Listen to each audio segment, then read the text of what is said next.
David, it's becoming somewhat of a weekly occurrence that I'm receiving emails from some of our Canadian viewers that there are just each week a new finding of these mass graves at the Indigenous schools of Canada. How are you today, David? I'm very well, and I think that's in Cranbrook. There's about 182 new unmarked graves just been discovered. Over to you. Yeah. And, we're going to be doing something new today with the format of the show. I think viewers are going to really like it, particularly, David, our sponsors. They're the people who make this show possible. They're watching the sponsor exclusive segment that starts right after this at 2 p.m. Eastern on subscribestar.com/reverse-CSI, patreon.com/reverse-CSI, and subscribestar.com and patreon.com/crowdsource the truth. We're going to be changing the show format in that this YouTube portion of the show will be used for you to present to us in kind of like a lecture format, the background, the history, basically what we're going to be talking about today. And then when we do transition to Subscribestar and Patreon, we're going to go back to more of our sort of discovery on the fly, where we'll have an interactive online investigation into the topics and locations and the things that we're talking about. So with that, David, maybe you want to take us into what we're going to be discussing today as we explore if, in fact, these Trudeau graves reveal Maximus dead peasant insurance frauds. What is dead peasant insurance, and what are we talking about today, David? Well, it sounds horrific, and actually it is. I mean, I believe back in the Tsar's times, beginning of the last century, if the Tsar or the aristocrats wanted to borrow money, one way of securing the loan acceptable to some of the insurance companies at the time was through dead peasant life insurance, where basically another term for it perhaps is stranger-owned life insurance. That is, the party that holds the life insurance policy has no personal interest or contact with the peasants, and doesn't really matter from their point of view whether they live or they die, except that they're all going to die sometime. So if you've got an insurance policy on them, you can recover the money that you've lent to the Tsar or Bill Clinton's foundation or whatever it is. So obviously there are huge moral hazards, because in some cases they were selling dead peasants life insurance when the peasants were already dead. Their deaths just hadn't been registered. Wow. So it occurred to me, or it occurred to you, or it occurred to us yesterday, that maybe these graves that are being announced in Canada, where they contain the remains of children, some as young as 3, in my opinion, the reasons for their deaths could range from malnutrition or starvation, infection, or murder, sexual murder and abuse, etc., etc. So for me, these are crime scenes that absolutely need investigation. But I digress. The point is they're dead. Now, the question we should ask ourselves, is there a company or an organization around that might many years back have been actually investing or borrowing against dead peasant life insurance policies, because, or in this case, dead First Nations life insurance policies?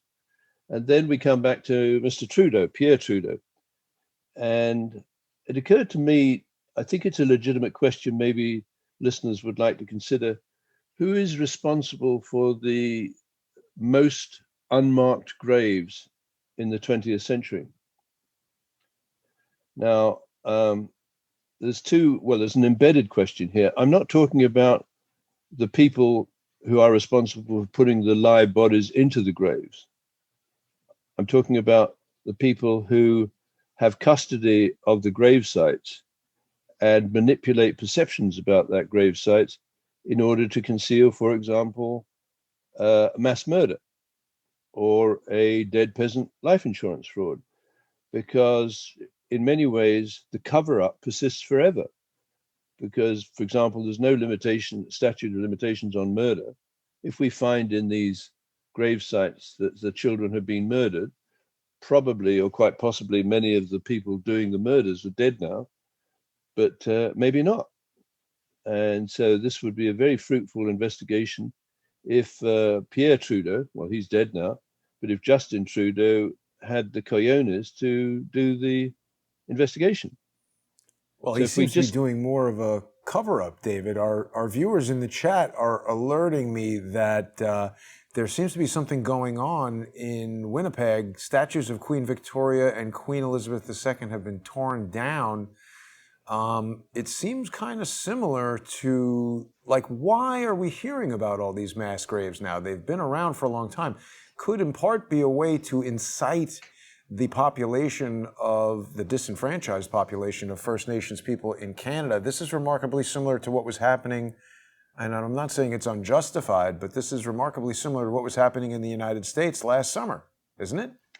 well, this is very important. So that's why the next part of the show will put a thread of criminality together. Let's just back Yeah, up to the opening collage, sure. because here we are demonstrating, I believe, Trudeau family hypocrisy on a scale almost beyond belief. So in the foreground, we have children in one of the schools. I don't know what period that was. These are First Nations or Indigenous children that were confiscated from their parents.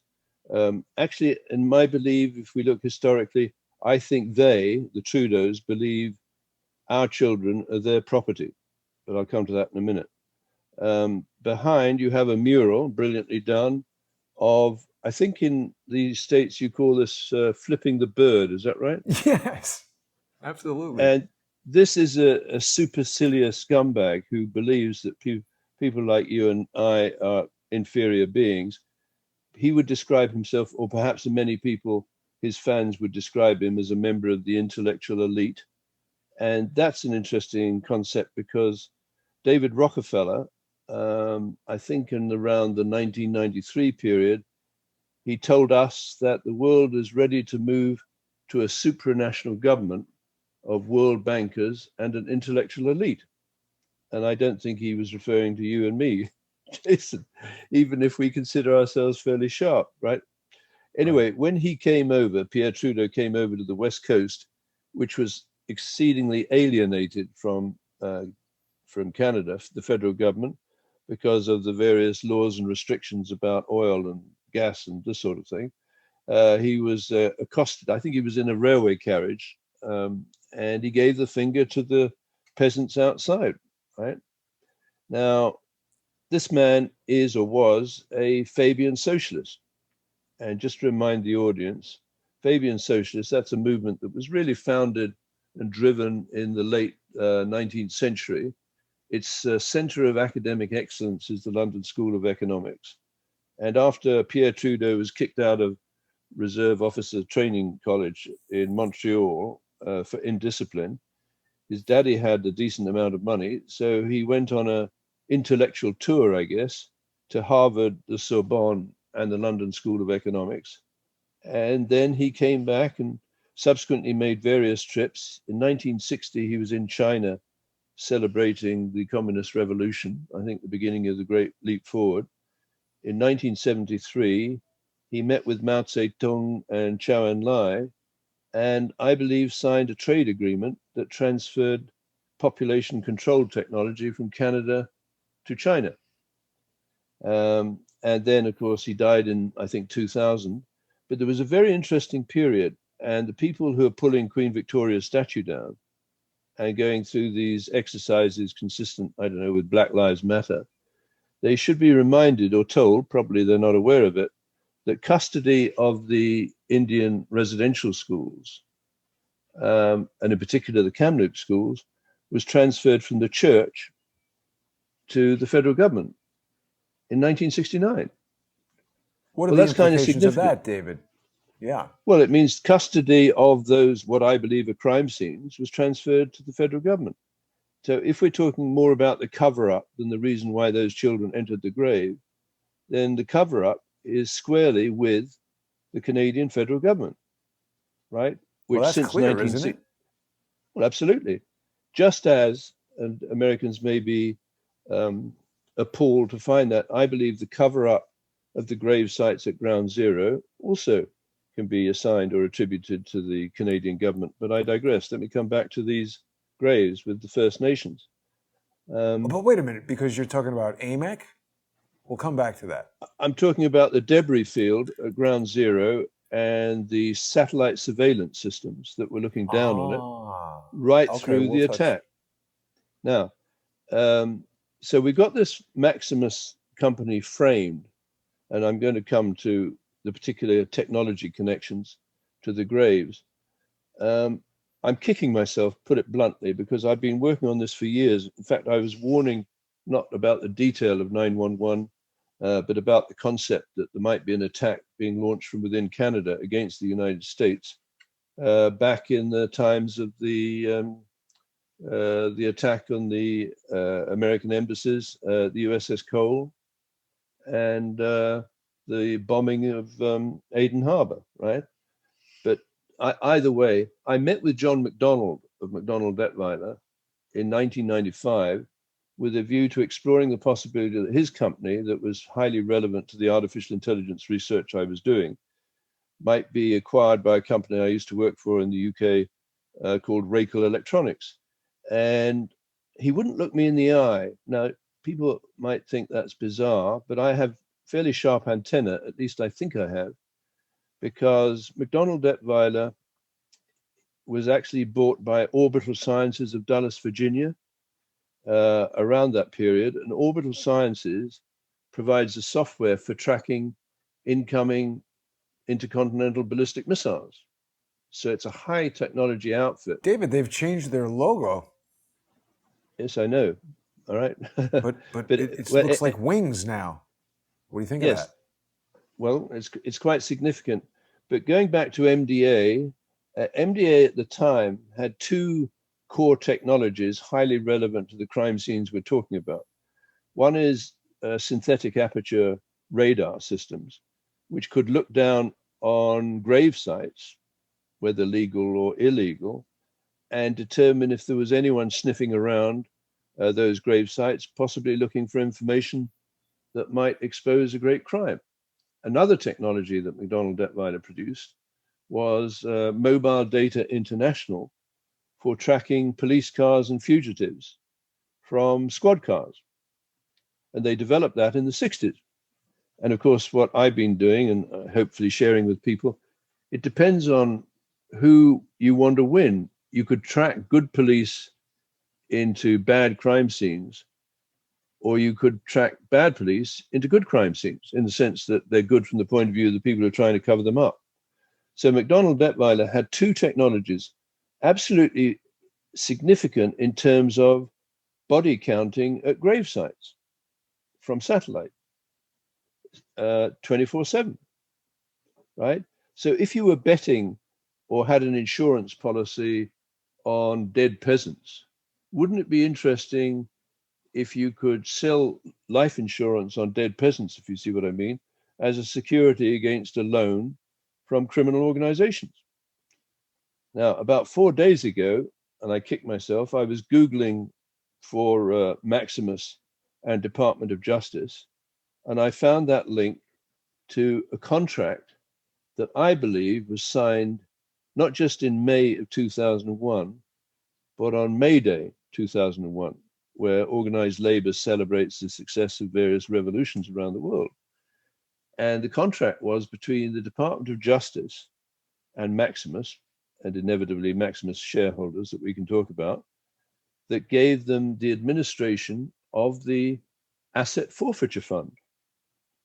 Now, at some time in the past, in the 1990s, the administrator of the Department of Justice Asset Forfeiture Fund was Christine Marcy, Phil McConnell's sister. Now, if you look at this, I can't imagine why I didn't know about this. And I'm quite sure the FBI, all of the people who would have raided Starnet on the 20th of August, 1999, and there were 150 law enforcement officers, and they took away all the evidence of hardcore adult and child pornography and online gaming in 60 countries, I believe they were deployed by Maximus. Who else would be able to pull together all of those powerful organizations and their intelligence networks and hit the Starnet 425 Carroll Street with a synchronized raid and take away all the evidence? But David, when That's a did they cover-up. get this contract? 1st of May, 2001. But that would have That been gave, after the raid at Starnet, no? yes, yes. But you see what the raid on Starnet did, it took away all of the evidence of a pedophile entrapment and blackmail racket, right? And I think that was taken over or delivered to Maximus, right? Which now allows Maximus to tell various police or extort various police into a raiding something where there should have been a trial. All of that evidence should have been appeared in court. Who were the children that suffered the hardcore adult and child pornography? Are they the kind of children that are buried in the unmarked graves that were in the custody of the Trudeau government from 1969 to the present? Right? If you see what I mean, the cover-up is more significant than the crime itself. So now what we have in that period, where on your collage you've got Justin Trudeau looking at the First Nations or Indigenous children in their classroom, and Pierre giving the finger to Western Canada. What was Justin Trudeau doing during this period that might relate to an international pedophile ring for entrapment Right, and he was extortion? hanging out with Ingvaldson.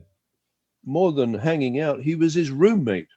Yeah. Christopher Charles Ingvaldson and Justin Trudeau, the present Prime Minister of Canada, unforgivably, in my opinion, from 1997 to 2001, were roommates. Christopher Charles Ingvaldson was arrested in 2010, right? Charged, convicted, and jailed for directing an international pedophile ring. So, And he what was is the working at a connection? school, wasn't he? And he's working at a school, right? Now, during that period, around 1999 or 2000, just after the raid, there was an organization set up called Childbase, apparently Right. directed by Pol Saib, right? Policing in cyberspace.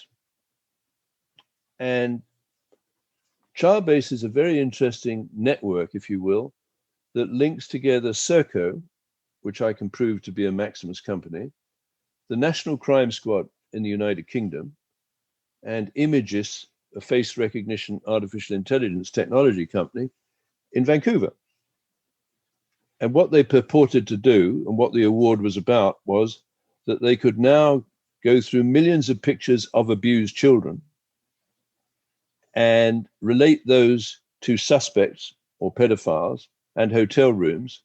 And the artificial intelligence would put a group of pictures of an abused child, suspects, and hotel rooms together and present that to an investigative officer. Hey, I.e., David, did you you basic. notice? Go ahead. Did you notice that it? Well, I'm looking on their website right now, and it says past winners, but it just has these two. It doesn't show Childbase. Right. Isn't that weird? Well, yes, it is weird. So what we have is we have the Starnet operation raided in 1999 for operating a hardcore adult and child pornography and online gaming network in 60 countries. We have Justin Trudeau and his roommate apparently directing an international pedophile ring. And we have the child-based operation, which is tracking images of abused children through, I don't know, the National Center for Missing and Exploited Children, all of the kinds of databases, through, let's say, 1 million hotel rooms in the Marriott chain, together with people who have checked into that room either around the time that the child was abused. You see where I'm going with this, Jason? That logic could be applied to Indian residential schools in the United States and the United Kingdom. That is to say, well, no, the United States and Canada. That is to say, an individual could check into a hotel room close by the Kamloops school, call the school and ask for a child of 8 years old, girl or boy, to be brought to the room, kill the child, maybe filmed as they do it, and return the child to the school to be thrown into the unmarked graves in the custody of the Canadian federal government. You see where I'm going with that? That is to say, you have profound corruption. Let's call it a compromise node, in the words of Dr. Cameron Ortis, inside key departments and agencies of the Five Eyes countries, in particular, the United States, Canada, and the United Kingdom, where it is quite conceivable, I think there's a balance of probability argument, that organized crime groups liaising with Maximus in the Department of Justice Asset Forfeiture Fund are taking out corporate-owned or stranger-owned life insurance on victims, right, without their knowledge and consent. And those victims, and I think I can prove it, might include the Fire Department of New York. Well, you just used an important phrase there, David, because in addition to dead peasant life insurance, it's also referred to as corporate-owned insurance. And it's the kind of thing where when they explain it to you, it seems like it could be okay, because like if a corporation, for instance, Apple Computer might put a life insurance policy on Tim Cook, because if he dies, it makes sense. That's going to have a negative impact and potentially financial loss on their company. But what becomes a little bit less kind of logical to the average person is that as you move down the chain, like if a corporation puts life insurance on the janitor, and it's not to pay his family if he dies, it's so that they get money if he dies, that seems a little bit odd.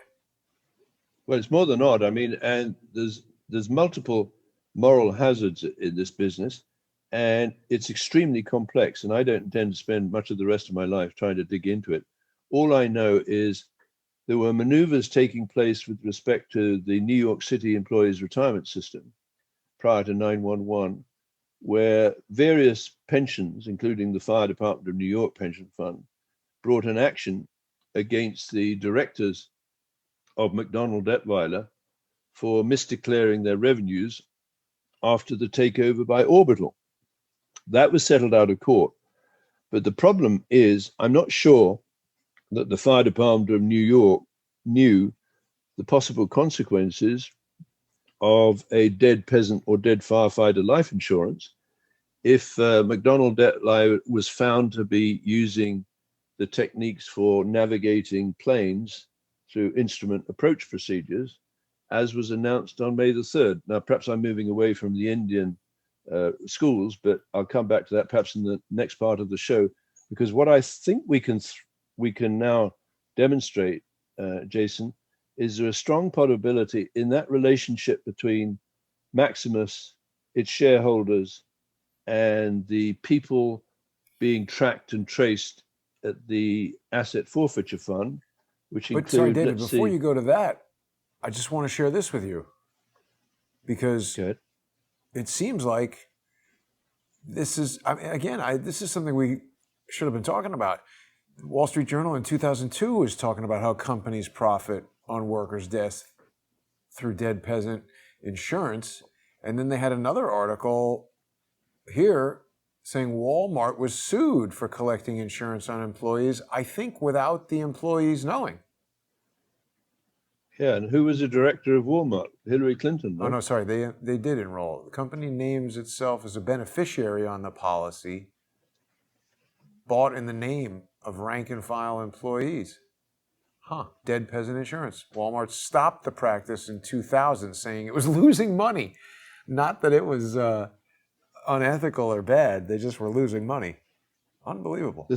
But what I'm concerning about, for example, one of the functions outsourced by the Department of Justice to Maximus and its subcontractor is documenting ownership of property, tracing the proceeds of criminal activity, creating a database from financial records to document the source of funds used to acquire targeted property, preparing seizure warrants, civil complaints, and forfeiture courts. Now remember, the rules of civil seizure are directed at the object to be seized. The onus is on the person who has custody or ownership of those objects is to sue the government after the object has been taken. Now, in many cases, organized crimes will cough up a Lamborghini, but then the Lamborghini can go to an auction, and then the proceeds of the auction can be distributed amongst the police who confiscated the Lamborghini.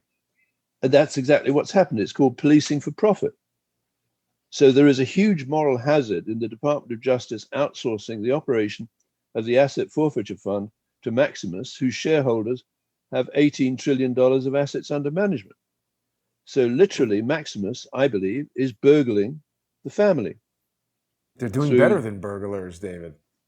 Absolutely. Now, remember, Maximus operates in the United States, which is why Americans need to wake up, in my opinion, in my not so humble opinion, because Maximus operates the Deadbeat Parents Punishment Act, right? Where they can confiscate the property of whoever's paying the child support, for example, even if the child support, the person paying the child support has gone bust.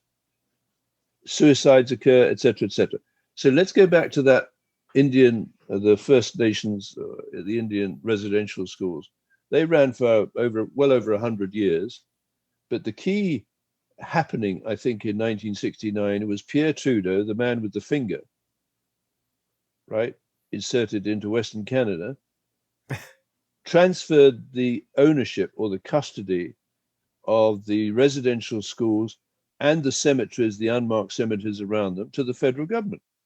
So from a crime scene investigation point of view, when we investigate the crime scenes, we, the people, we should be looking at the federal government to do a proper forensic analysis of those graves to find out how the children died. Some of those children would have been murdered, and some of those children may very well have been murdered to trigger a claim under corporate-owned or stranger-owned life insurance, which would be a fraud on a horrendous scale, because you could extrapolate that back through time to the great burial sites of World War II.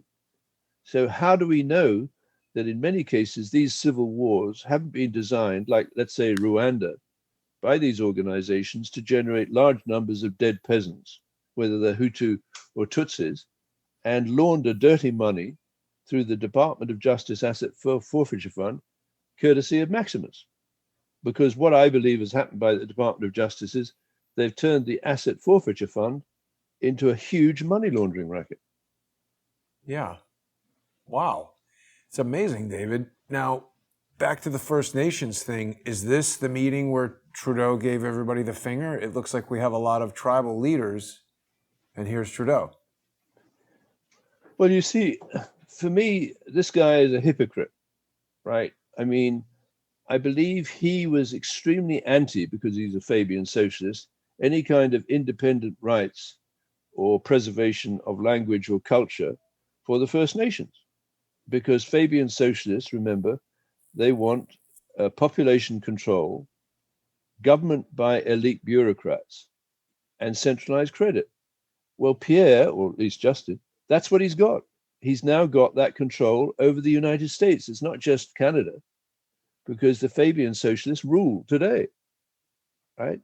Now, let's just go back to Pierre Trudeau and Bill Clinton on the idea of population control.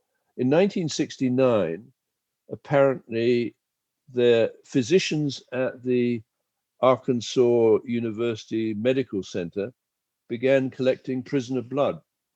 And prisoner blood, and I don't know why they did, but prisoner blood, very often because of the sexual habits of the prisoners, is infected with STDs, so sexually transmitted diseases.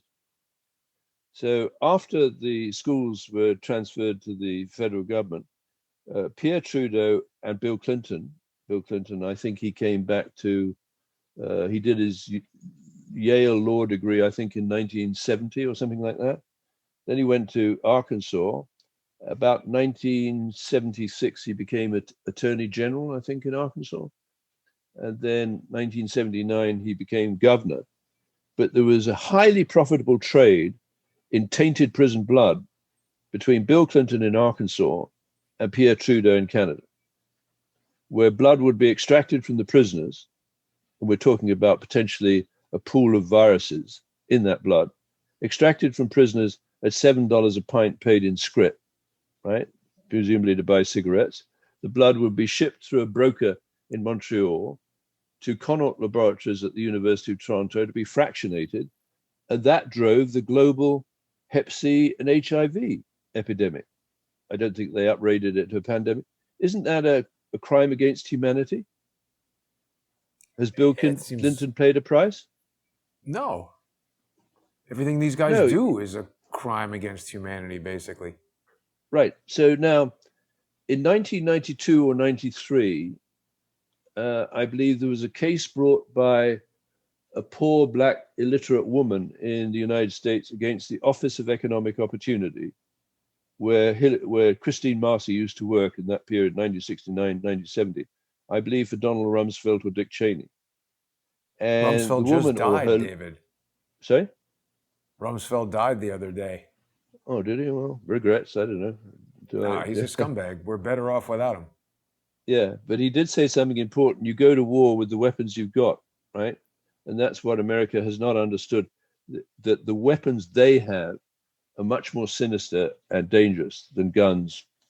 They're things like pathogens, right? We're looking now, or staring down the barrel of bioweapons, brilliantly orchestrated by people who can manage perceptions and infections, such that there's a huge demand for vaccines that enter that, what I call the viral vaccine cycle, where after a vaccine solves one problem, a mutant pops up and you've got to have another vaccine, which you might buy from Pfizer, which is a Maximus company, Maximus control company.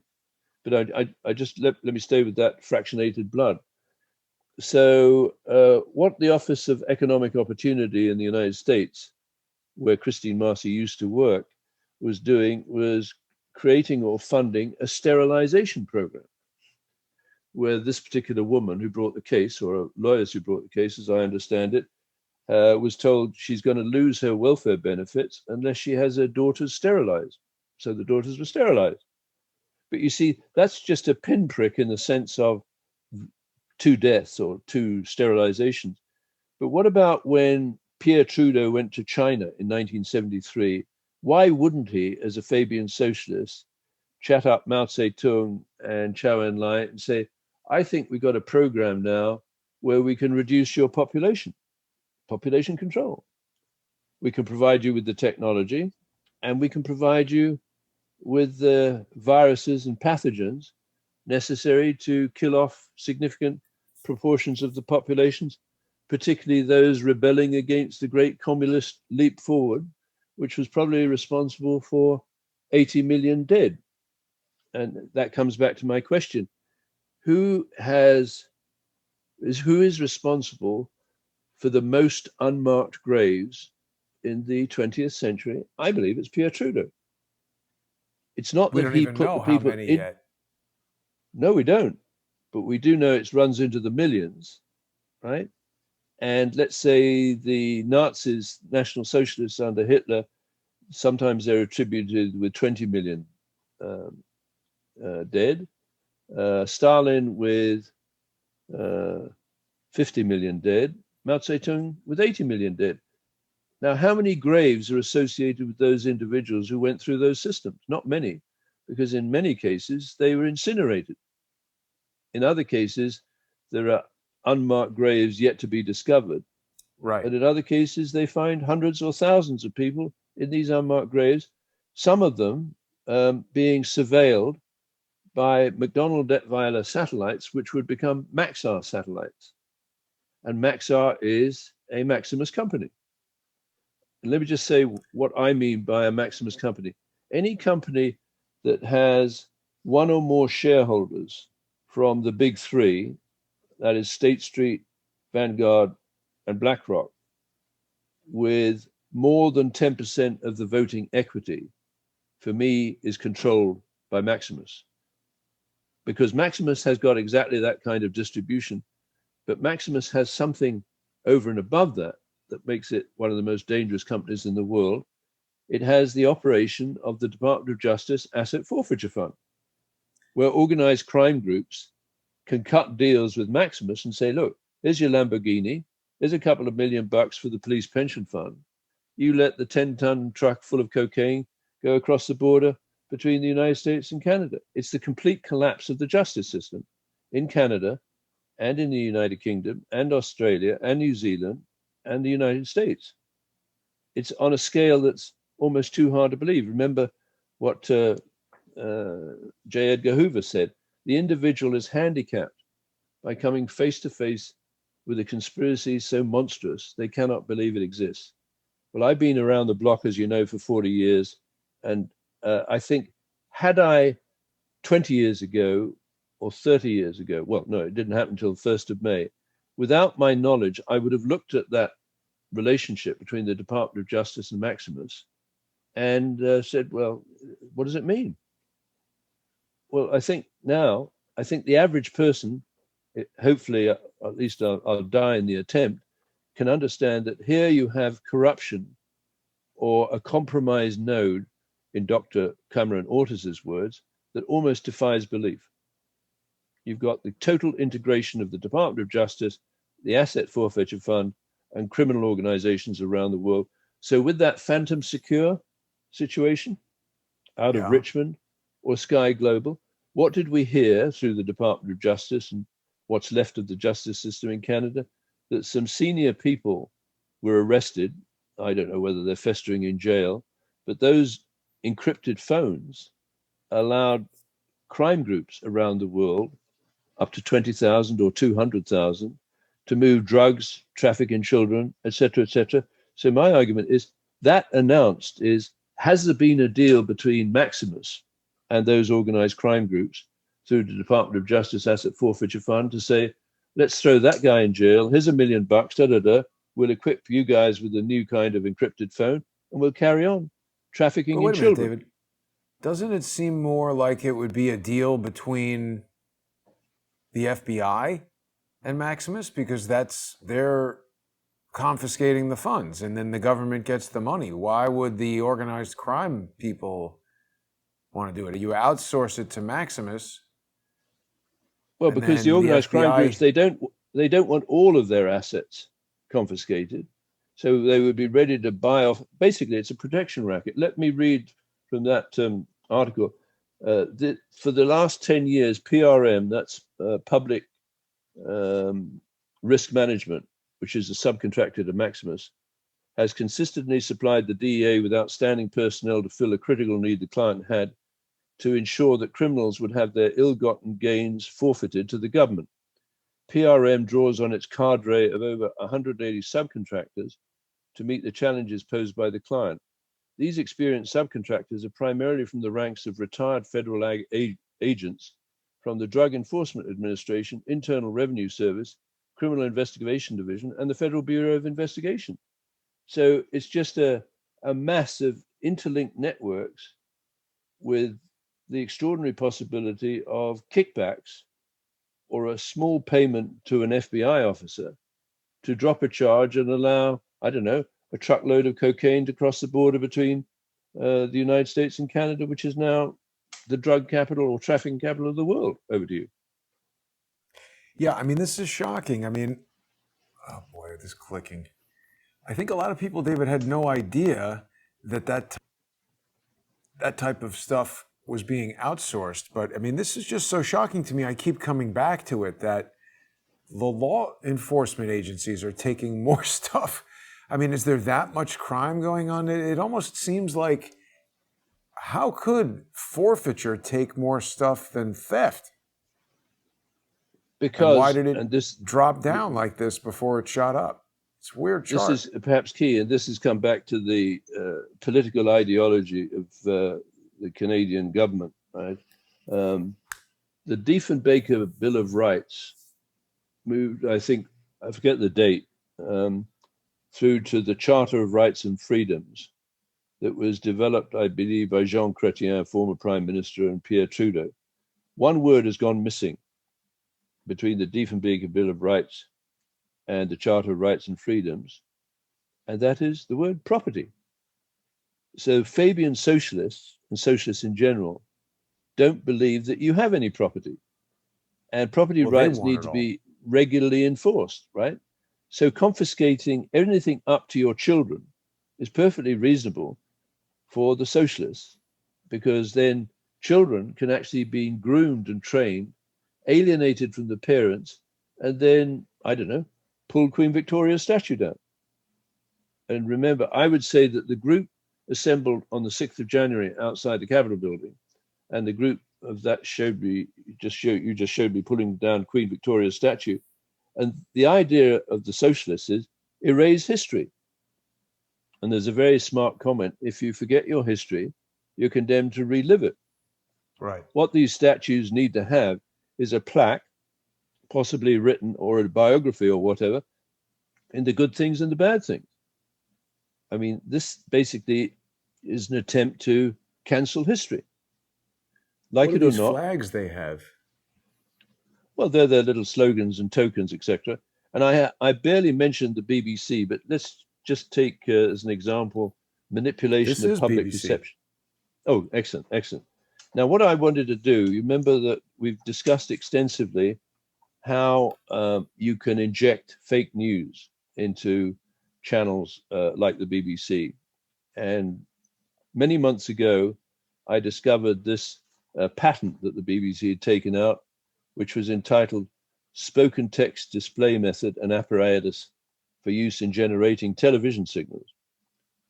Now, the technology described in that BBC application, which was granted, very interestingly, on the 1st of May of 2001, which is May Day, which is the day that the Department of Justice outsourced the operation of the Asset Forfeiture Fund to Maximus, and I believe paved the way for the 911 attack, because now 911 Maximus would have access to the signals intelligence, the financial intelligence, and the human intelligence necessary to stage what was attributed to Osama bin Laden. Now, I can take, we can go through that technology, but I digress. The point is, it's a completely transitive system, because it could read, well, it does read, spoken text display method and apparatus for use in generating television signals. The same technology could be used for television signals method and apparatus for use in generating spoken text display. So when Jane Stanley in New York read that teleprompter, I think the teleprompter that gave her the text to read that the Salomon Brothers building had collapsed was being driven by Maximus, which had a demolition crew in building number 7, right? And they wanted to release, that was basically a news inject. Why would Maximus have a demolition crew if they're doing asset forfeiture? Where does the demolition part come in? Because they've got an insurance policy on the building, right? And I remember let me just talk about the lease on the building number 7. It was sold by the Teachers Pension Fund to the Blackstone Private Equity Group in October of 2000. Blackstone Private Equity Group at that time was chaired by Peter G. Peterson. Remember him? Yeah, he beat what's her name with a Bell and Howell tripod. What is her name? Yeah, and dented her skull. Peter G. Peterson, Bell and Howell. Percy, Valerie Percy, I think. Right. Right. So that building was worth about $450 million, I think. During that year, running up to 911, Blackstone Private Equity Group doubled the insurance. Yeah. They doubled their money. And what I'm saying is, that to me is a very obvious insurance fraud. However, if that money that was used in the insurance fraud was spilling around in the Department of Justice Asset Forfeiture Fund, you basically got a laundering facility, second to none, where the Department of Justice investigators are told, don't dig into building number 7. Do not look at the debris pile. Yeah. Well, not only did they not look at it, they cleared it all out. Nobody was able to look at it. You've got it. So that's, for me, everyone who died at Ground Zero, they died in an unmarked grave.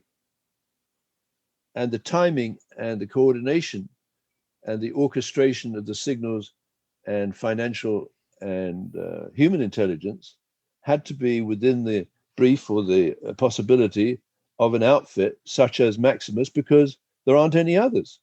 How do you deploy all those criminal assets? Ground Zero was a tragedy. Yes, but first and foremost, it's a crime scene. And everyone rushed in. Where are the yellow tapes? Yeah, Right? they So never the treated it graves, like that. I'm sorry? They never treated it like a crime scene. They just immediately brought in bulldozers and everything and started cleaning it up. That was the narrative that the BBC had written prior to the 9/11 attack, because when you put something together like that, it's like the D-Day landings or the attack on Sicily. You need to have perfectly orchestrated and timing. And that's what that technology by the BBC allows you to do. It allows you to inject fake news. Basically, you hack the BBC news channel. You put in the part that sends your demolition crews into action, right? That brings the two buildings down.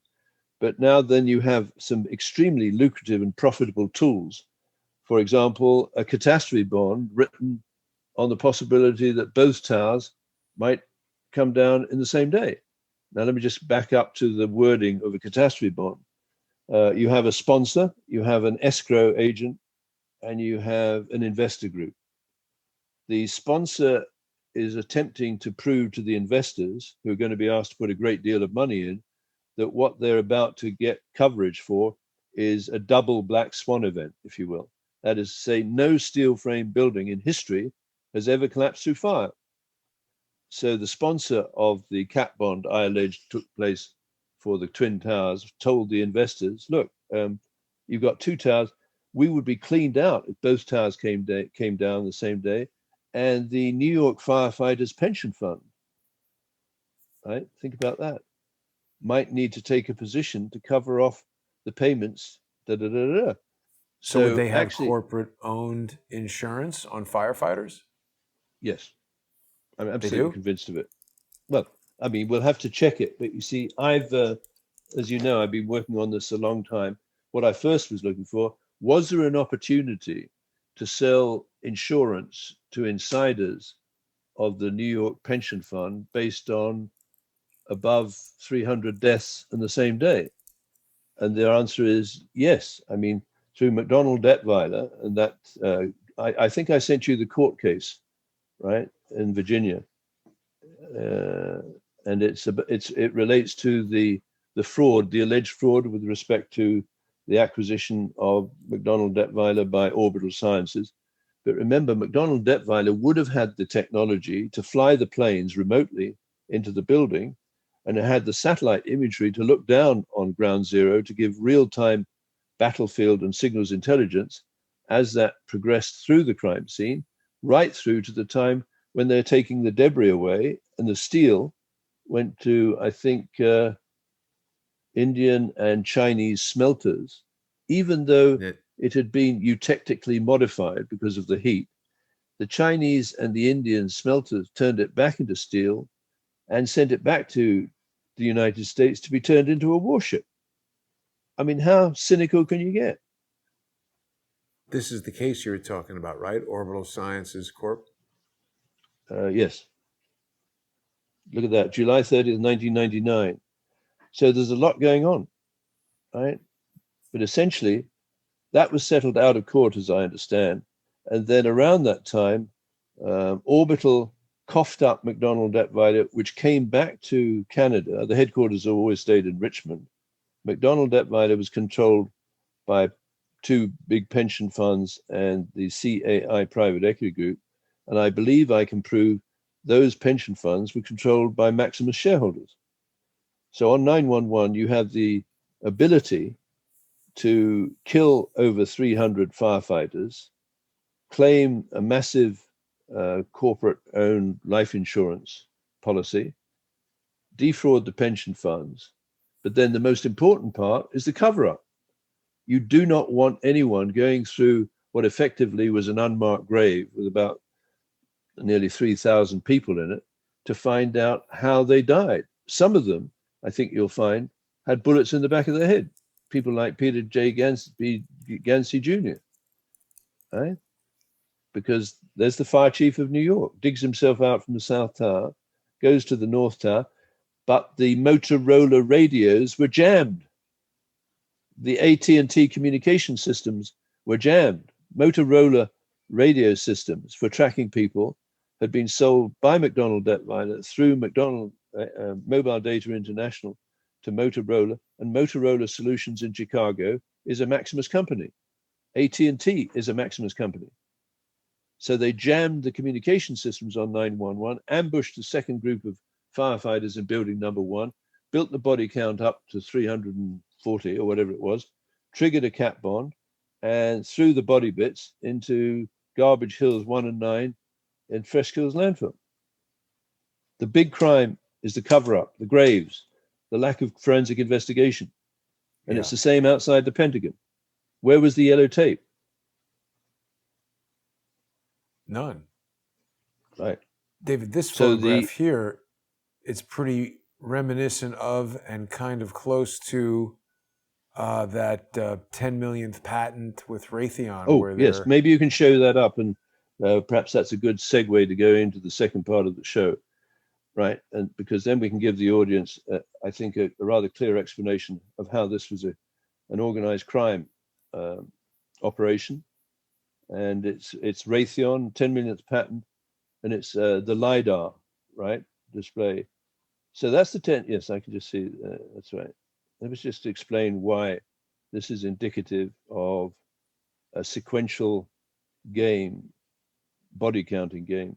So what we're looking at there is on the northwest of that picture, you've got the debris piles associated with building 1 and 2. Over on the southeast side of the picture, you've got the debris pile associated with building number 7, the Salomon Brothers building, where Jane Stanley had announced that it had collapsed before it actually did. In between, and this is crucial, and everyone in forensic analysis and crime scene investigation should have been aware of this, and probably are, but they're too frightened to talk. That's building number 6. That's, I think they call it the Customs House. That was blown up. That's a cold explosion, right? Once the explosion was over, it resumed its normal temperature. The reason why I believe organized crime groups associated with Maximus blew it up was down in the bottom are vaults full of gold, hundreds of tons of gold belonging to the Bank of Nova Scotia. So what 911 had as multiple purposes, right? Triggering a cat bond for the Twin Towers, destroying the evidence of a command center in building number 7 on the 18th floor, where there was a joint office of the Equal Employment Opportunity Commission run by Leonora Guaria, the girlfriend of Christine Marcy, who was running the Small Business Administration. And they would have had a perfect view and a command center for real-time, right, attack on ground zero. So you have multiple how do you spell crime Leonora Guaria? Leonara, I think, Guarria, and you'll see her commenting on the Equal Employment Opportunity Commission. All of the people escaped in 2011. Yeah. Now, what's very interesting is the EEOC immediately sprung into action right across the country, not threatening necessarily, but warning Americans not to react aggressively against Muslims. Really? Right? So that is a typical deflector from a crime scene investigation. So they presented September 11th, 1985, David, this article about Leonora Guaria. That's amazing. Right. All these articles about people on September 11th. EEOC, Equal Employment Opportunity Commission, and the Small Business Administration set up joint offices across the country. And these are what I call deflector organizations. They deflect people away from custody of the crime scene. So, for example, David, let me pause you here because we need to make the transition here. We've got only 5 minutes until we're going to start this new approach to our sponsor exclusive segment on subscribestar.com/reverse-CSI and patreon.com/reverse-CSI. Of course, it's also on subscribestar.com/crowdsource the truth and patreon.com/crowdsource the truth. I don't know about you, David, but I've been getting hit. The Patreon, it's typical for the subscriber platforms to experience a certain amount of attrition each month, people's credit cards expire, etc. But because so many of the Crowdsource the Truth YouTube channels and other internet properties have come under fire, we don't really have the quantity of new viewers learning about the show and becoming sponsors on Subscribestar and Patreon. So I would ask our viewers, our sponsors, people who value the show, if they can share today's episode with friends and family and encourage them to watch, not only on YouTube, but on rumble.com/user/CS the Truth. Our Rumble audience is growing. We have 27 people watching us on there right now. Thanks to everybody for that. And there are over 1,000 people who are subscribed to us on Rumble, David. I've also created a YouTube channel called David Hawkins Reverse CSI, and people can watch on there. The thing that's cool about that channel, David, is that, I've been restoring a lot of our videos that have been removed, just due to malicious activity by trolls. So people can go back and watch a lot of the old videos. You and I have now been making videos for several years. And David, I just posted this yesterday. You were the first person to tell me about these indigenous schools and some kind of swoop. I forget the name of it exactly, but that was a video about that. People can subscribe to the David Hawkins Reverse CSI channel. I control this channel. It's not David, so if you're putting comments and everything on there, David might see them, but it is I who run that channel, not trying to deceive anybody. But we're just about out of time here, David. We're going to end now, and I look forward to seeing everybody joining us on Subscribestar and Patreon. Thanks for watching, everybody. Thank you, Jason.